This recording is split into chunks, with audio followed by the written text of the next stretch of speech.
Hello guys, we are back with our next lecture. In this lecture, let us go through CNC milling, guys. So CNC is nothing but a computer numerically controlled.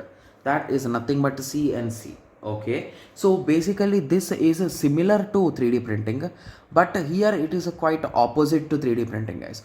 So in 3D printing, we are starting at a plane. Okay, it's a plain sheet and we will be printing on it the layer by layer things, right? Yes. Whereas in a CNC, we will be starting with a cube or some kind of a shaped item and we will be digging into it to our required shape. So this is the major difference between them, guys.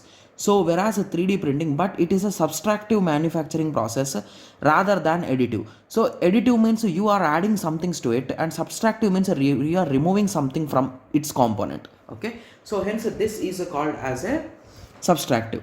Okay, so the CNC parts just means that a computer controls the movement of the milling head rather than building up the desired model layer by layer. Okay, so here layer by layer will not be done, you'll be just building the model, that's it. Okay, so because cutting away material is easy, CNC milling can work with much greater range of materials of 3D printing can be done. Okay, so basically this can be done on multiple items like steel, wax or any kind of thing, guys. Okay, similarly, CNC mills can also be used in for more specialized tasks such as creating custom printed circuit boards, etc.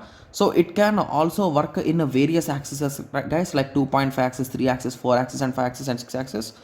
Okay, so it uses software. So these are the two popular softwares which you can say, that is nothing but CAD and CAM. Okay, so I hope everyone heard the word CAD and CAM in their life, right? Yes, so they'll be using these two softwares. Okay, yes, so I hope everyone got some basic idea about this CNC milling. So in the next lecture we'll be discussing about okay, so just give me a second. So in the next lecture we'll be discussing about the next techniques for writing the embedded C code, guys. Okay, yes, so let us meet in the next lecture. Thank you, thanks for watching.